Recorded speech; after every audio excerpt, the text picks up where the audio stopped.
gentlemen, really appreciate you guys joining me for another video. Should be a pretty quick one. I just wanted to touch up on some takeaways I had from the Bills and Vikings game. Now, I just did a longer video kind of breaking down, I call it a game in the life of a Vikings fan, the emotional roller coaster that I and thousands of Vikings fans just went through in that game against the Bills. So if that interests you, make sure you check that out. I'm just gonna give 5 quick points, what I felt from the Bills side of things, and of course, have to lean on my Vikings a little bit. I have 10 takeaways and a bonus one for the road as well. We will start with the Buffalo Bills. My first takeaway is that Josh Allen, while he may not have been 100% in this game, he was awfully close to it. He looked really good in this game for the most part when we're talking about his health alone. Of course, he threw some bad picks, but he was physical. He was slinging it around in the cold weather. Didn't seem to struggle with accuracy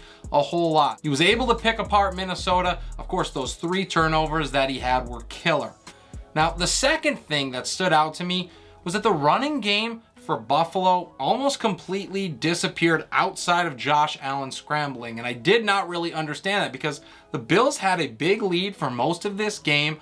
They saw success running the football early. Their first 2 touchdowns were both rushing scores by Devin Singletary. He barely even got touched on either of them. So I think an adjustment could have been made, would have helped milk the clock even more for the Bills, where they probably wouldn't have been in a position to give away the game. Number 3, Stefon Diggs is something else. He had an incredible performance in this game. I think it was clear that he was out to prove he was the better wideout. We talk about that trade with Justin Jefferson. Those will probably be tied together for their entire careers. And he had the catch of the week up until Jet outdid him later with the catch of the year. Number 4, the Bills defense actually played really well in this one. They had extremely, and I mean extremely, tight coverage, and they were able to stop the run for the most part outside of that big play, which ended up costing them. But they did not make anything easy on the Vikings. They forced Minnesota to beat them. So even though they gave up a bunch of points, I thought that the Bills defense actually showed up pretty well. Last thing I want to say about Buffalo is the Bills are going to be fine. For me, they're still the number 1 team in the AFC. I think they showed some warts by not buckling down on defense when they could. Also by taking their foot off of the gas pedal on offense. They had 24 points at halftime, only able to muster 6 in the 3rd, 4th quarters, and overtime combined. And to give up a 27-10 lead in the second half, late in the 3rd quarter, and being at home, that one is going to sting them for a while. Now, before I get into my Vikings, if you guys have not done it yet, crush that like button for me. Helps me out a ton. Subscribe to the channel as well. That way you won't miss anything that Relentless Press is bringing you. I do content Monday to Saturday. I usually drop it at 12 p.m. Pacific, and I'm doing over 10 videos a week, so there's always some good content coming out. Now let's get into my Vikings. I'm going to start with Kirk Cousins, and the biggest takeaway here is that Kirk Cousins is not my favorite, but Kirk O'Chains is different. When he is playing, when he shows up, the Vikings have a legitimate opportunity to win a Super Bowl. Kirko threw a ton of balls that he never tries to. He gave Justin Jefferson a chance, and guess what happened? Jet responded. Being able to bounce back on the road against an elite team after not 1 bad pick, but 2 of them. I'm not sure we have seen that Kirk ever. He kept firing, he made some huge throws, and he gave the Vikings a chance.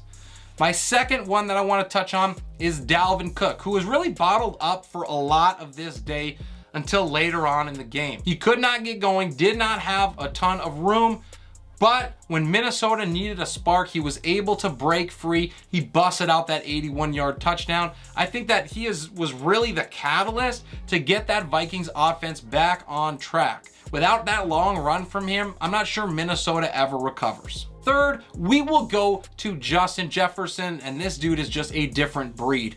I think in this game, he came out to show that he is the best in the league, and he did just like at the beginning of the year he said he would. Now, every big ball that Minnesota had to have in this game basically came to him, and he stepped up with a performance for the ages. He would not be denied. The offensive line for Minnesota was not great by any stretch, but it was good enough, and especially when you consider they had to deal with injuries. They lost Christian Darrisaw, one of the top 5 left tackles in the entire league, and they were still able to get it done. Now, Ed Ingram, we could talk about that later. Not a solid performance from him. He's had opportunities the last couple of weeks, so Minnesota might need to look in to make a change there. But everything else I saw from the offensive line was more than sufficient. We're next going to go to TJ Hawkinson, who was targeted 9 times in his first game with Minnesota. Took him 4 days to learn the offense, so obviously struggled with that. He had 10 targets in this game. He made some huge catches, including a big 4th down and 6 conversion to keep the drive alive and Minnesota's chances. And what I saw from him is that this dude just wants to win. He is all in, and the addition of bringing him in at the trade deadline, I think, is going to have ripple effects that we're going to be able to see from Minnesota in the playoffs. The Vikings secondary, for the most part, I would say, got eaten alive a lot in this game. But they also played without their number 1 corner in Cameron Timey Dantzler, and they made the key plays that they needed in critical situations, and they have done that all season. I would have loved to see them tighten up, especially late in the 4th quarter, when they basically just gave the Bills that field goal. Helped, of course, a ton by the Zebras, because Gabe Davis did not make that catch, and that was very clear. But the picks that they forced were huge, and when Minnesota needed a big play, they delivered. The Vikings D-line did get some decent pressure. They did have trouble getting home on Josh Allen, and a couple of times they also let him get out of the pocket, where he is extremely dangerous and run free for some big games.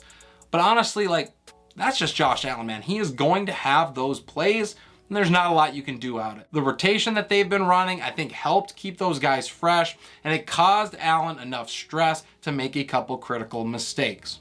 Special teams for Minnesota, not our strongest game by any stretch of the imagination. They gave up that big kickoff return early, gave momentum back after Minnesota had scored that touchdown. And I think the biggest key takeaway is that Greg Joseph needs to go. Okay, it is time. We had patience. We continue to give him more chances. You can't miss another extra point, man. You just can't do it. That is his 4th one on the season. Could have ended up once again costing the Vikings a dub. I don't care who you find. Just bring me a guy who can make a friggin' extra point. Couple more. I'm looking at the coaching staff for Minnesota. Kevin O'Connell, Ed Donatel. I love the aggressiveness from the Vikings offense, even if it didn't always work out. There are definitely some things that they can tighten up. They have to be better at converting at the goal line. That stood out the most to me. When you have multiple opportunities inside the 5 and you end up going backwards, obviously there's a problem there. Now, I will say, I love that KOC never lost faith in Kirk. He brought Kirk O'Chains to life, and that was the difference maker in this game. Now, on the defensive side, Ed Donatel, aka Donashell, continues to skate by, but something needs to be said about these turnovers that he is forcing. The Vikings have been bending all season long. They bend a lot, in fact. But time and time again, they've shown that when they need a big play from the defense to get that offense the ball back, they have been able to deliver, so we have to give him credit for that. I do believe in this system, and after the results that we've seen, how could you not? The last point that I am going to get into before my bonus are the referees, because this was really hard to watch in a lot of places, and I don't like to be the fan that complains about the refs, but guys, this was blatant, obvious, and really bad. I would say that it is a shameful performance by the referees. Look at some of the things that happened in this game. Justin Jefferson, I would say, was probably held on 8 or 10 different pass plays. Almost every time he was getting the ball, there was a Bills defender with a handful of his jersey, which is fine to an extent if you're gonna let it go both ways, but that was not the case.